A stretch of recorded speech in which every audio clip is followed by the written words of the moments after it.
Vamos a confesar la confesión de fe. Tú eres el Cristo, el Hijo del Dios viviente. Amén.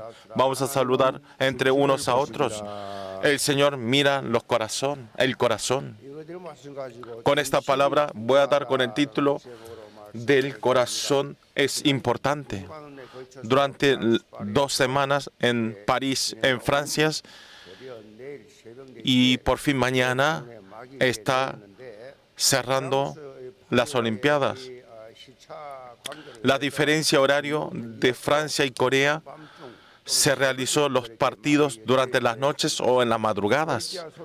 A través de cálidos climas, los jugadores coreanos representantes y estaban haciendo muy bien. Y ya se sentía esa pasión. O sea, Corea había tenido un proyecto tan bajo de obtener la medalla oro. 5 medallas de oro era el objeto, pero obtuvo mucho más, más del doble medalla de oro y le dio a los pueblos un regalo fresco. Como esto, especialmente en nuestro país, ¿qué es lo que hacen bien? Especialmente armas, espadas y arcos. De aquí salió todo medalla de oro, de disparo, de la espada y del arco. Como esto está en el 7º puesto por tener muchas medallas de oro. Es algo grandioso tener 13 medallas de oro en esta Olimpiada. En NU dice que sale 237 naciones y están haciendo si el 7º puesto, entrar en 10º puesto es algo sorprendente. Este país que es un país de continente, mitad continentes y no es un terreno que no sale ni una gota de petróleo.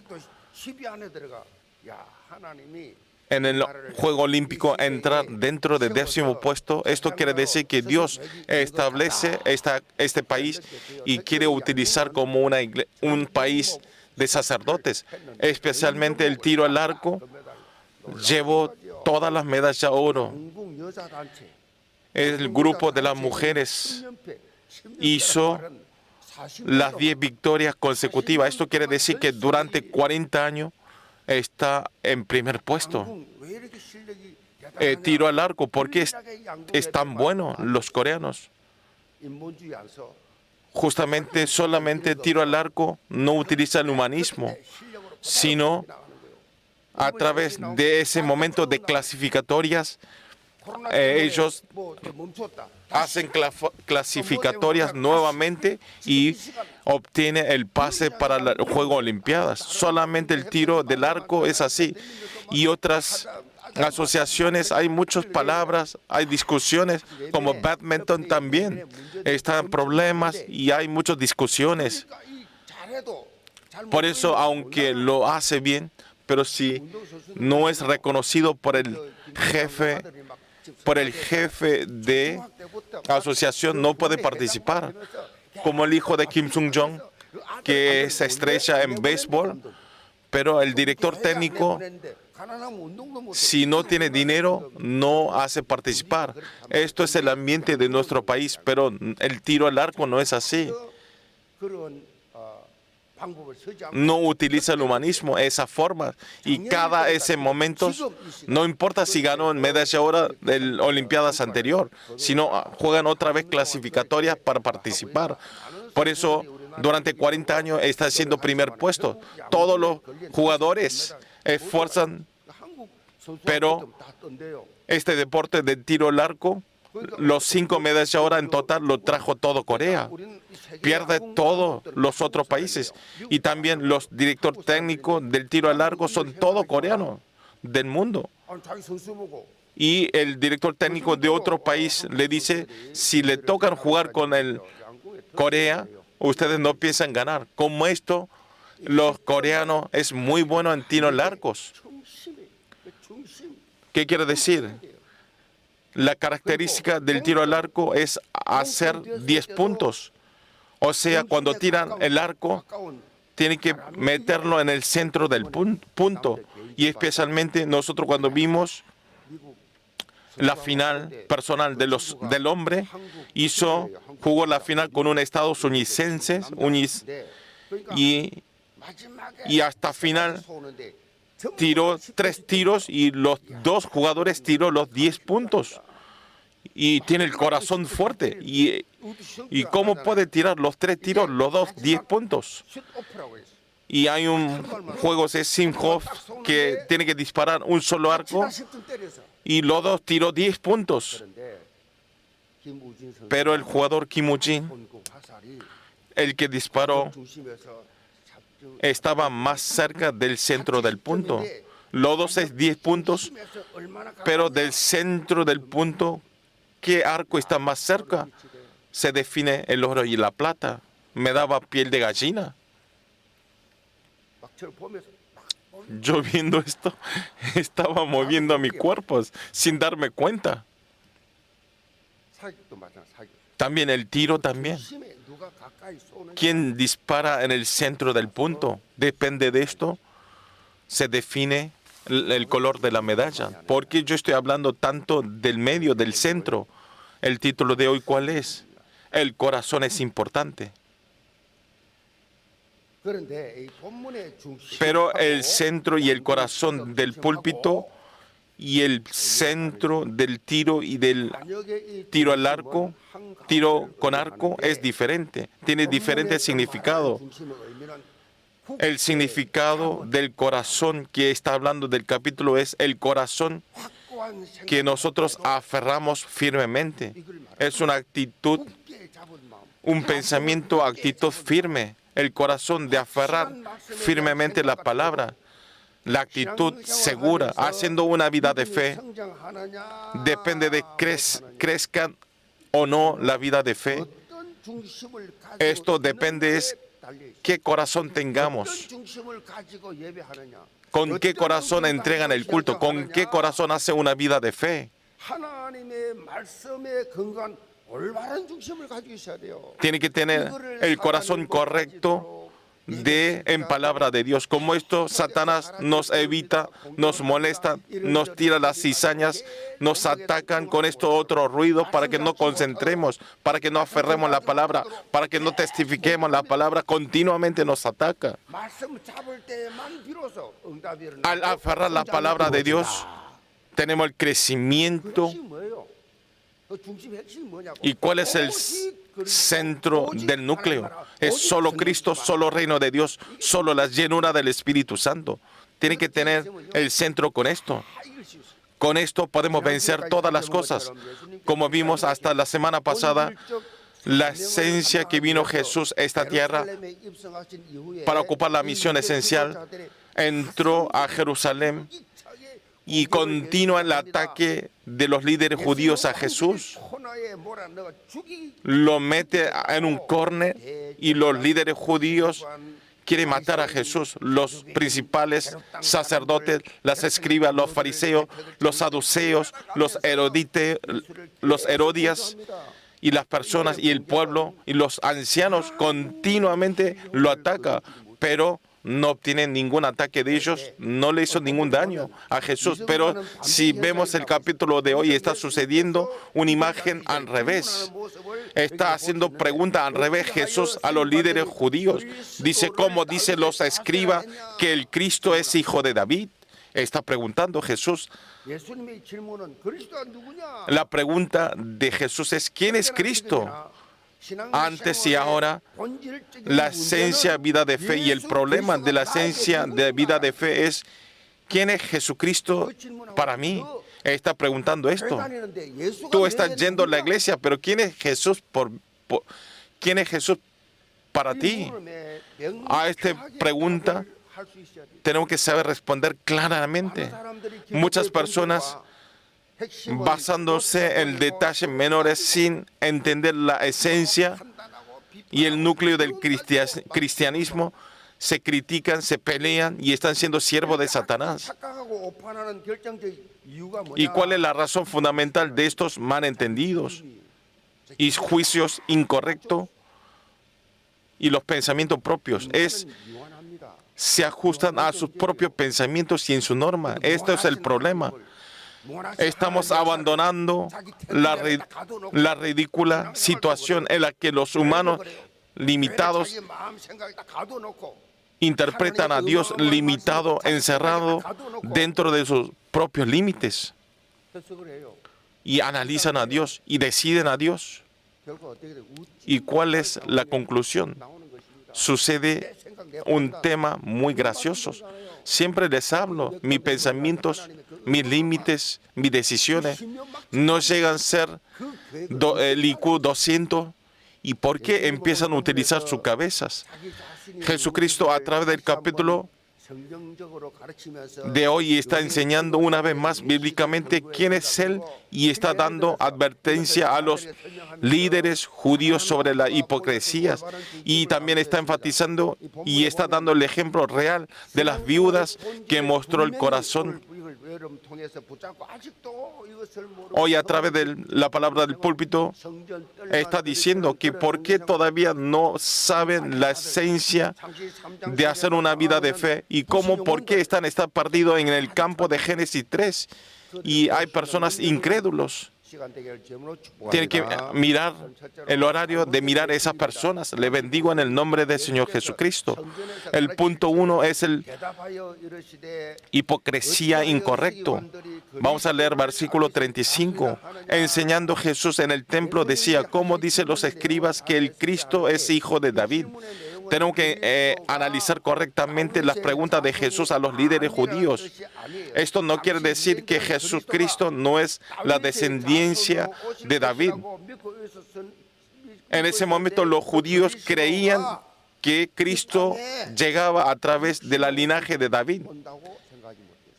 Sabían esto los judíos, pero no sabían que Cristo iba a venir en vestido del cuerpo del hombre, y que Dios venía en vestido del hombre a esta tierra. Ni siquiera pensó. Sabe los judíos que Jesús viene como Cristo, pero no sabe cómo va a venir Jesús en vestido del hombre. Por eso Jesús, para dar advertencia, hizo estas preguntas, y también para cambiarle estos incorrectos pensamientos, da un ejemplo. El versículo 36-37, porque el mismo David dijo por el Espíritu Santo, dijo el Señor a mi Señor: siéntate a mi diestra hasta que ponga tus enemigos por estrado de tus pies. David mismo le llama Señor, como pues su hijo y gran multitud del pueblo le oía de buena gana. Esta palabra David utilizó del libro Salmo 110, versículo 1. Está diciendo que nos hará la plataforma en nuestros enemigos y estarán en la diestra de Dios.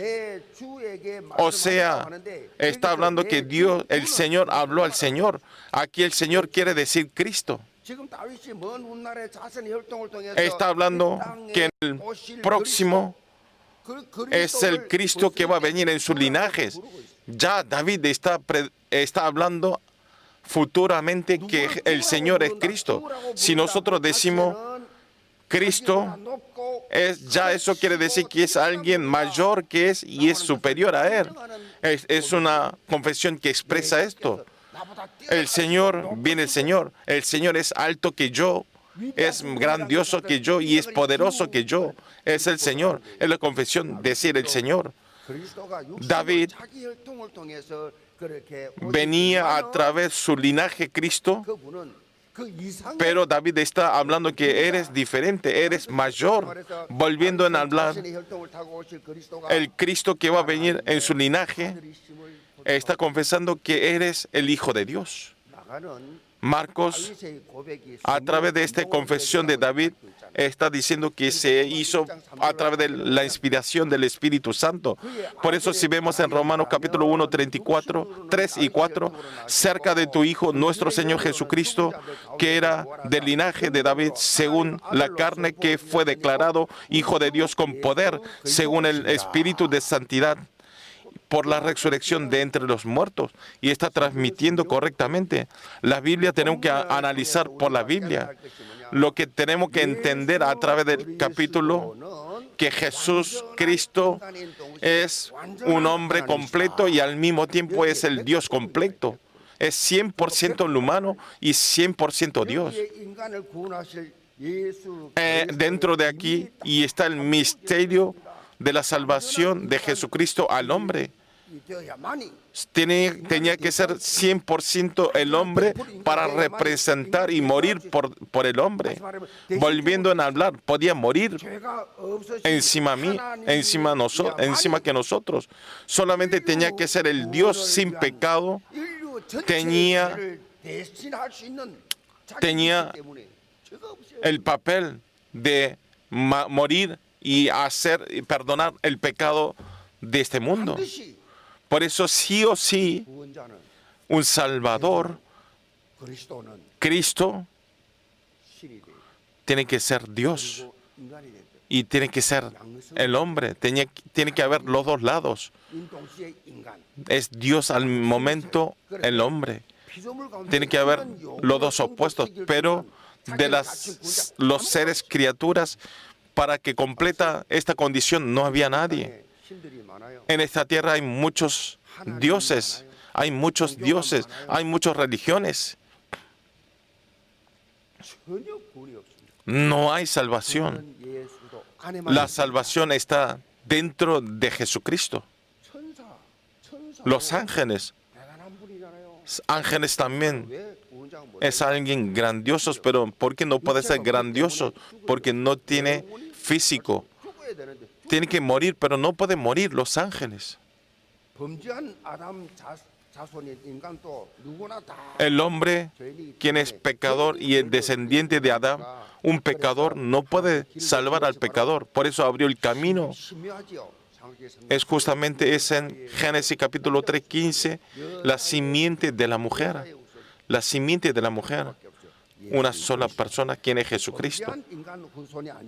No es el descendiente del hombre pecador, sino es el Jesucristo, el Salvador, que fue engendrado a través del Espíritu Santo de la Virgen María. En estos días, sin casar, pueden tener hijos. Van al hospital, recibe el gene y le reciben. ¿Por qué? Porque está muy desarrollado la medicina y aunque no casen, pueden tener hijos. Pero el Espíritu Santo no lo puede hacer esto, no. Puede engendrar a través del Espíritu Santo. ¿Qué quiere decir que fue engendrado del Espíritu Santo? Quiere decir que no tiene pecado. No tiene que ser pecador para solucionar el problema de Génesis 3. Así puede ser el verdadero Salvador. Y aquellas personas que creen esta verdad van a ser hijos de Dios. A este Jesús, a este Salvador, si creo en nuestro corazón, nosotros somos hijos de Dios. ¿Qué quiere decir creyentes? ¿Qué quiere decir cristianos? Son las personas que tienen la vida eterna. Ustedes tienen todas las vidas eternas. El físico en un momento regresa al polvo, pero nuestro espíritu vive eternamente. Eternamente tenemos eterna vida. Lo que debemos ver correctamente, esas personas que miran a Mesías Cristo como físicamente no tiene crecimiento. Aunque lean muchas veces la Biblia, aunque los lean muchas veces la Biblia, vea las escribas de la Biblia. No sabe nada y no puede solucionar. No puede solucionar el caso de Génesis 3. A través de la redención, la muerte y la resurrección de Jesucristo en la cruz, si no entendemos esta verdad, que la segunda llegada de Jesús, no podemos vencer al diablo que enfrentan a Dios y pueden vivir así siendo una vida de fe, un creyente de mitad nada más.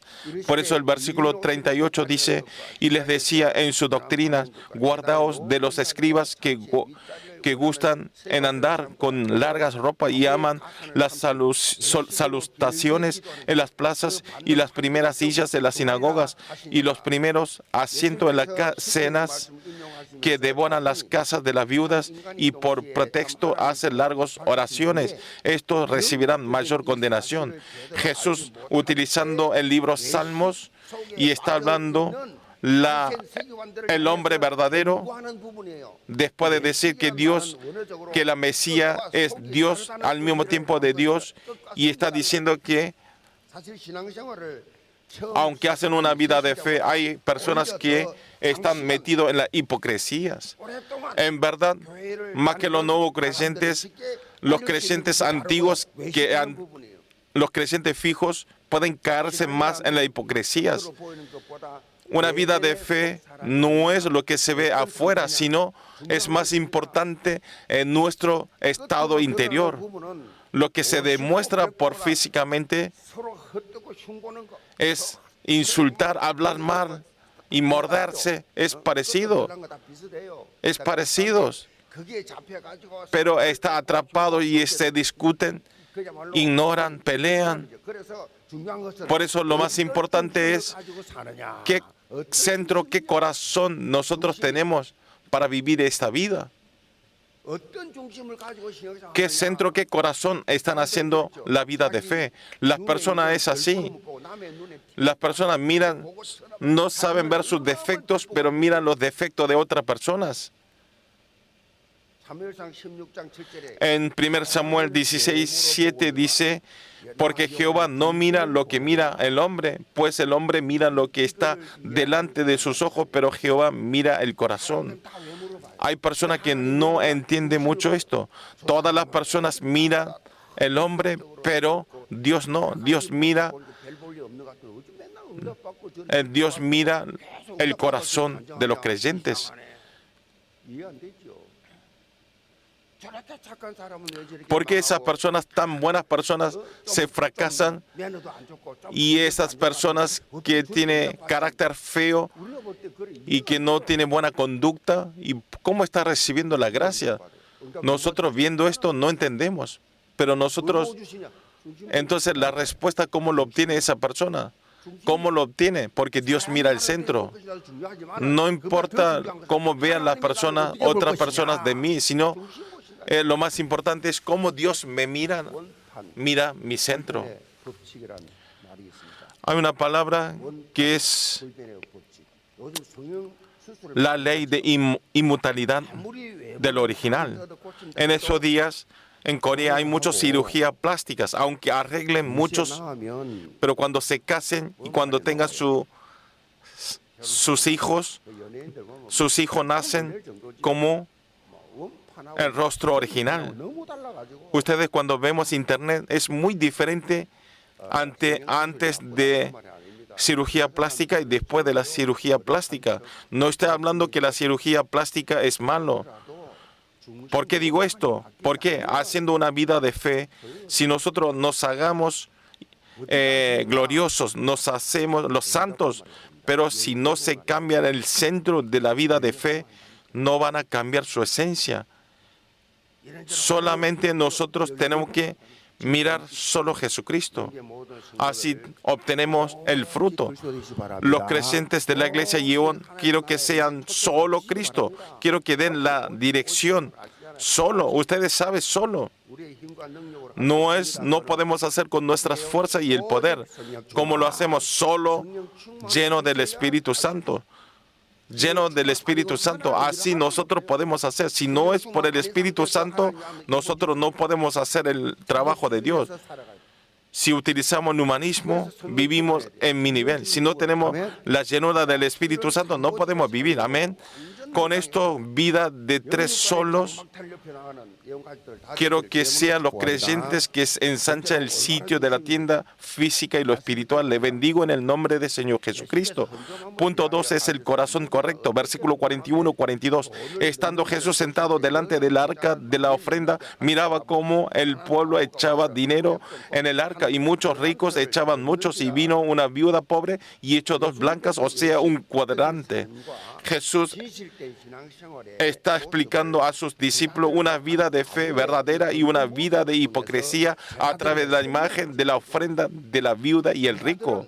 Los ricos en la arca dio muchos dineros, pero la viuda pobre dejó dos blancas, o sea, una cuadrante. En ese momento, la arca de la ofrenda estaba en una forma de trompetas. Por eso también le decían arca de trompetas. Y esta arca de trompeta, ¿con qué está hecho? Por el bronce. Por el bronce. Como esto en ese momento no había billetes y utilizaba solamente monedas. Y cuando meten la moneda en el arca de trompetas, escuchando el ruido de cómo cae en la moneda, se daban cuenta cuántos estaban ofrendando y podía calcular más o menos cuánto hacía la ofrenda. Lo rico dio muchas monedas y el ruido era inmenso porque tiraba muchas monedas. Hace muchas ofrendas. Pero, ¿cuál es el problema? El objetivo de la ofrenda de ellos no era delante de Dios, sino querían mostrar a las personas, para demostrar, para gloriarse a sí mismo delante de las personas. Quería que lo admiten otras personas al mirar esto. No le importa a Dios. En cambio, la viuda pobre entregó dos blancas y dos, o sea, un cuadrante. La palabra cuadrante es la cifra más bajo del billete. Dos blancas es la moneda más menor de todo y cuadrante era el dinero que utilizaban los romanos. O sea, los blancos y cuadrante es la cifra menor en ese momento, el dinero menor en ese momento. Y entonces al poner dos blancas y un cuadrante, no se habrá escuchado el ruido, caía y eso se escuchaba el ruido. Ustedes vean, es chiquito y no hay ruido, pero esta viuda no le importó la reacción de otras personas, cómo le miren otras personas. Dio su corazón delante de Dios. Yo solo tengo esto. Le dio el centro y el corazón de entregar lo que tenía. Vamos a ver el versículo 34.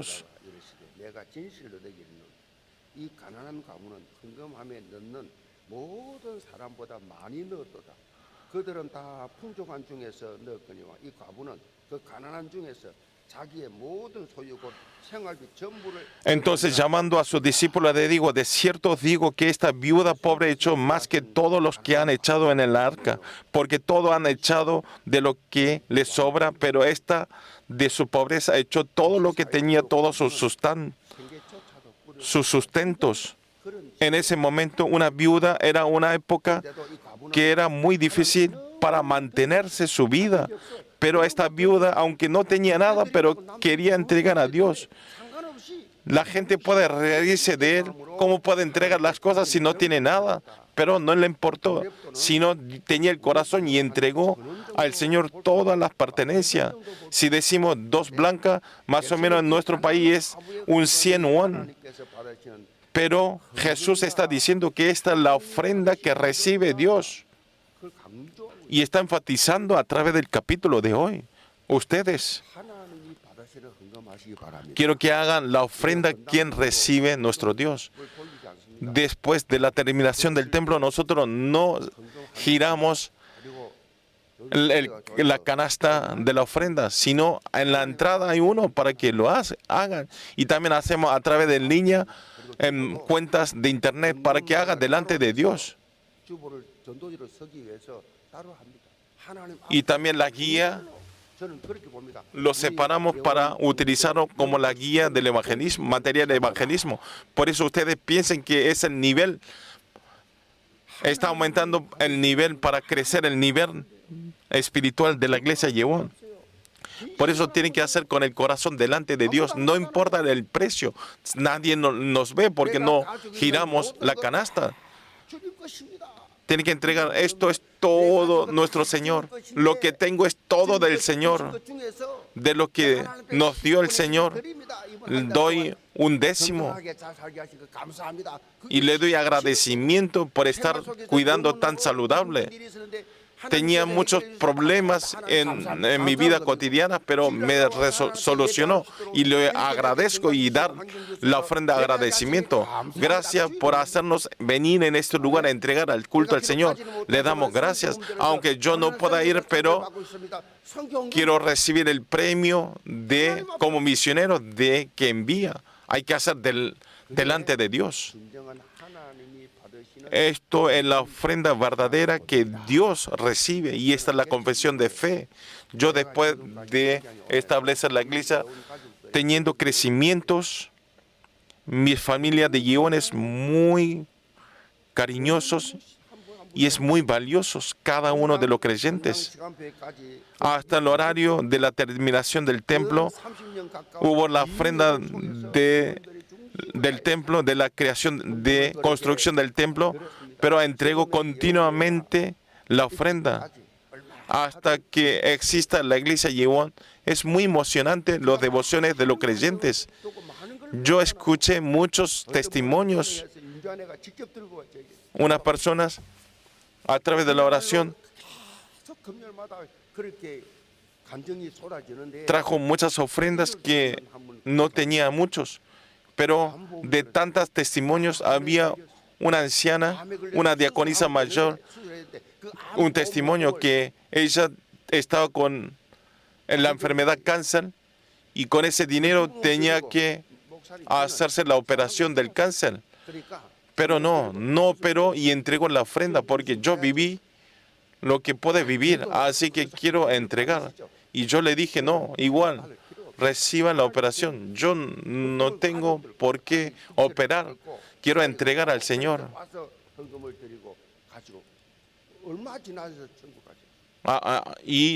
Ahora ya fue al reino de los cielos hace poco. Esta confesión y este testimonio le hice en muchos lugares. Hay muchos creyentes que están dando todas sus cosas para la construcción del templo.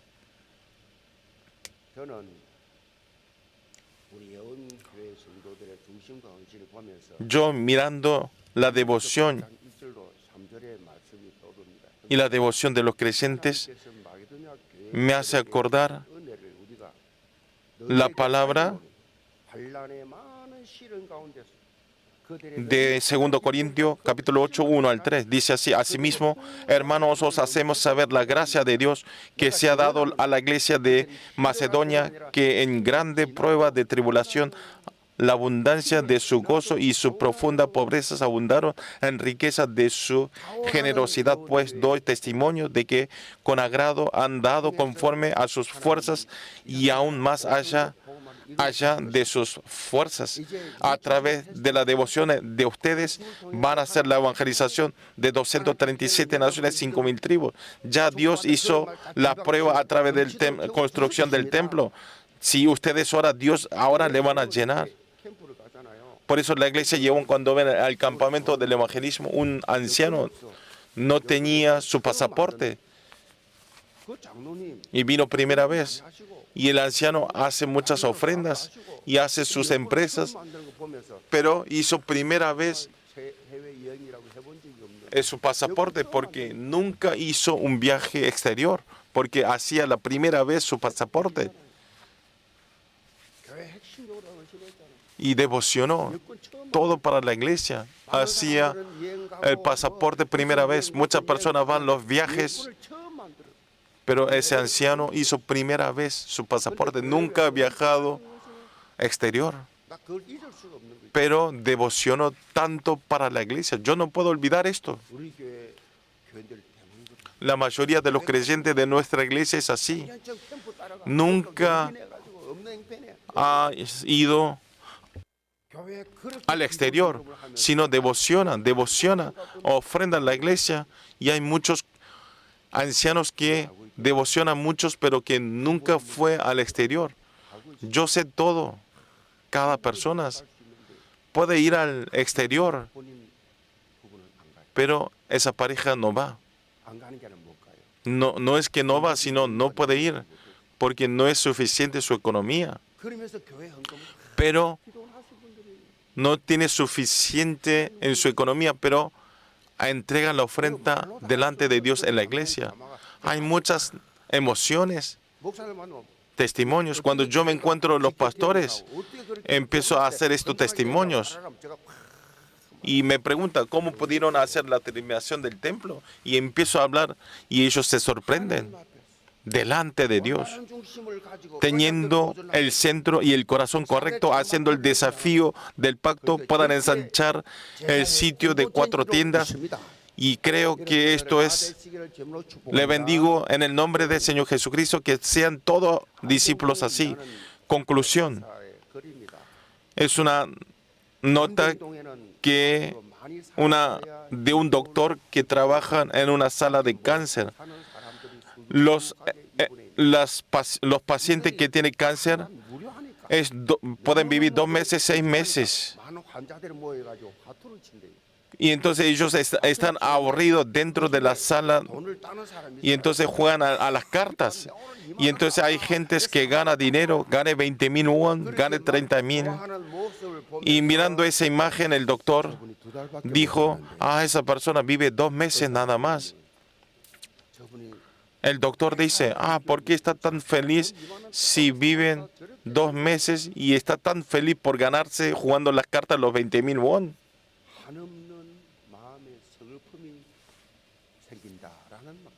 Es una nota que dice el doctor, me salen las tristezas ilimitado en mi corazón. En verdad, nuestra vida, no sabemos en cuándo va a suceder algo.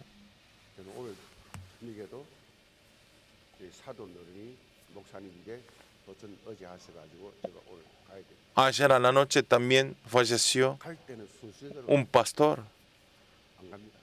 Cuando nosotros morir no hay orden. Venimos con el orden, pero cuando vamos no hay orden. No sabemos cuándo terminamos nuestra misión en esta tierra. Por esto es muy importante cada día.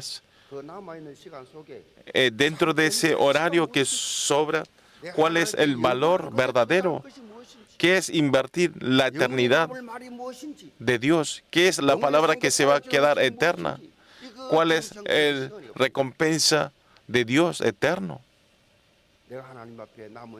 Delante de Dios, invertir, dar todo adentro para el reino de Dios, para el ministerio de Dios. Todos los creyentes de la iglesia de Yiwon no estén atrapados de las cosas de introducción, perder el tiempo material, el horario.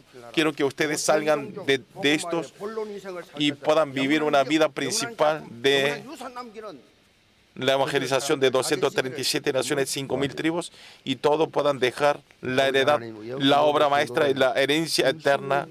Le bendigo en el nombre del Señor Jesucristo. Señor, oramos. Señor, el Señor mira nuestro corazón, pero nosotros estamos perdidos de las cosas que se ven en nuestros ojos. Háganos aferrar solamente el centro de Dios y el corazón de Dios, y sean todas unas personas que puedan dejar la heredad, la obra maestra y la herencia eterna. Le bendigo. Oramos en el nombre del Señor Jesucristo. Amén.